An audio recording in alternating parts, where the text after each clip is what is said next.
Let's face it, during the week, you don't have 3 hours to make dinner. It's really rushed and it's just whatever you can get out. Today, I'm gonna show you how to make a bolognese sauce that tastes like it cooked for 3+ hours, but it's only gonna take you a half hour.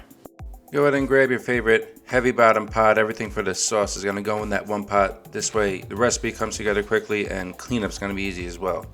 Grab your Nakano knife, which is becoming my favorite knife in my kitchen. We're gonna chop this onion with this knife. There's a promo code in the description if you want to get these knives 10% off. So in order for this dish to come together quickly, we need to multitask. Get your heavy bottom pot preheating. Get your oven preheated to 400 degrees. Get your pasta water up to a boil. This way everything is going at once, multitasking. Everything will come together at once. Add some olive oil to that pot, your onions, season with salt and pepper, and let those onions start to break down. What we want to do is build layers of flavor in the shortest amount of time possible. Also, dried oregano, touch of chili flake depending how hot or not hot you want your sauce to be. Give that a stir, let these onions break down just a few minutes until they're translucent, release some of their sugars, and build a nice layer of flavor base for this bolognese sauce.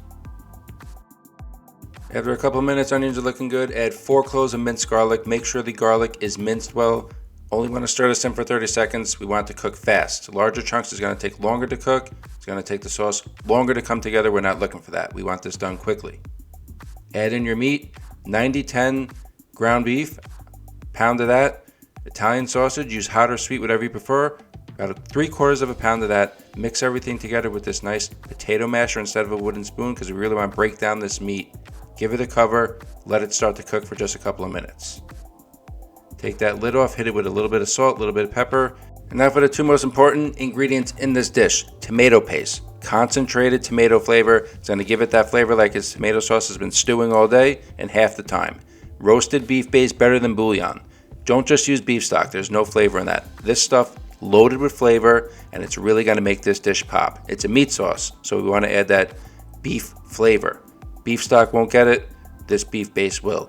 Add in your tomato paste, cook it down for about a minute, then add in your beef base, stir that as well, and make sure that's all incorporated and cooked out just about a minute or so. Do not leave out those 2 ingredients, it will not taste the same. 28-ounce can, crushed tomatoes, touch of salt, touch of pepper, a little bit of sugar to take out the acidity of the tomatoes. Baking powder works really well if you want to take away the acidity of the tomatoes. Give everything a stir, and then this sauce is almost done.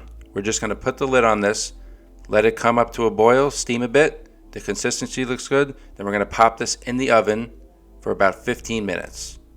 And because we multitasked, everything is going to come together. The sauce is ready to go and our oven is already preheated. Our pasta water has come to a boil. That's ready to cook. We will season the pasta water, very important, and add your pasta. As the pasta cooks, the sauce will finish, and then once the pasta is cooked, the sauce will be finished and everything could come together. 15 minutes, the sauce is bubbly, it's broken down, the flavors have developed, the consistency is perfect. Just give it a taste and adjust your seasonings as needed. Always finish with fresh herbs. I have fresh basil, got a ton of it growing in my garden. I like that almost anisey flavor of the basil, and adding it at the end is going to ensure it keeps that vibrant green color of the basil.